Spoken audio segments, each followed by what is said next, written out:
بیوی سے ہم بستری میں کتنا وقفہ ہونا چاہیے جس سے بیوی کو تکلیف نہ ہو؟ مباشرت کب اور کتنی مرتبہ کرنی چاہیے، اس کے متعلق کوئی اصول نہیں بتایا جا سکتا، مگر ہر کام کی زیادتی بری ہوتی ہے۔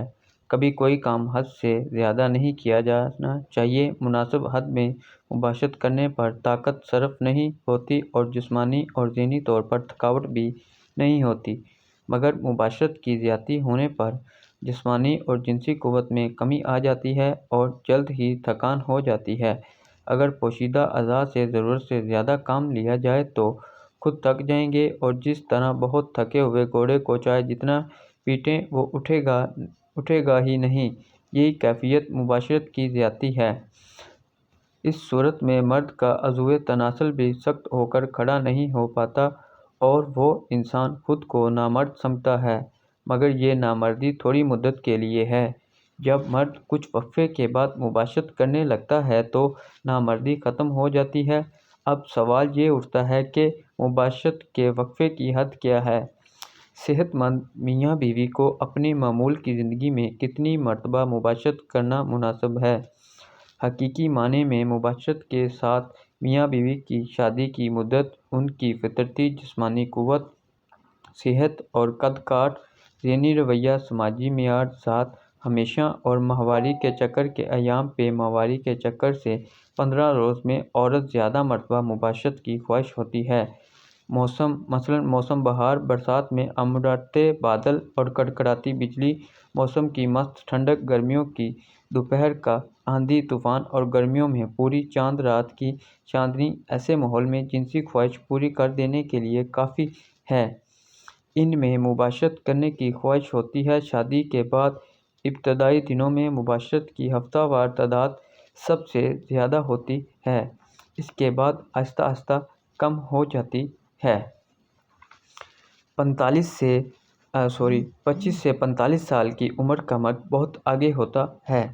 45 سے 50 سال کی عمر کا مرد ہفتے میں ایک اور 60 سے 65 سال کی عمر میں مہینے میں ایک دفعہ مباشرت کرتا ہے، اور عورت کو فروغیت حیضہ کی وجہ سے مباشرت کی قطعاً خواہش نہیں ہوتی۔ ایک کے بعد دوسری مباشرت کم سے کم ایک دن یا رات یعنی 24 گھنٹے بعد کرنا چاہیے، نئے شادی شدہ جوڑے ہی کیوں نہ ہو۔ اس سے زیادہ مرتبہ مباشرت غیر فطرتی تصور کی جاتی ہے، مگر نئے شادی شدہ جوڑے کو شادی کے بعد چند روز تک ایک ہی رات میں ایک سے زیادہ مرتبہ مباشرت کو غیر فطرتی نہیں کہا جا سکتا، کیونکہ ایک مرتبہ مباشرت کر کے دوبارہ مباشرت کرنے کے لیے تیار ہونے میں مرد کو کچھ زیادہ وقت لگتا ہے، اور انزال کے لیے پہلے کی نسبت زیادہ دیر تک مباشرت کرنے کی ضرورت ہوتی ہے۔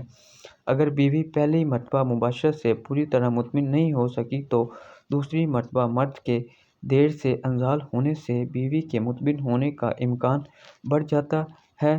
صورت انزال میں مبتلا کچھ مرد اس قسم کے ہوتے ہیں کہ پہلی مباشرت میں اپنا عضوِ تناسل کو صحیح طور پر اندام نہانی میں داخل نہیں کر پاتے، اور عضوِ تناسل کے اندام نہانی میں داخل کرتے ہی انہیں انزال ہو جاتا ہے۔ ایسی صورت میں اگر ایسا شخص دوبارہ مباشرت کرے گا تو کامیاب ہو جائے گا، کیونکہ اب رکاوٹ کی مدت بڑھ جائے گی، یعنی وہ دیر سے فارغ ہوگا، جس سے اس کی بیوی کی جنسی خواہش پوری ہو جائے گی اور ہم بستری وغیرہ کے دماغی امراض سے آزاد رہے گی۔ ایسی صورت میں ایک رات میں ایک سے زیادہ مرتبہ مباشرت کو غیر فطرتی نہیں کہا جا سکتا۔ تو میں امید کرتا ہوں آپ سب دوستوں سے کہ آپ کو ہماری ویڈیو اچھی لگی ہوگی۔ مزید اچھی ویڈیو دیکھنے کے لیے چینل کو سبسکرائب کیجیے گا۔ ملتے ہیں نیکسٹ ویڈیو میں۔ اللہ حافظ۔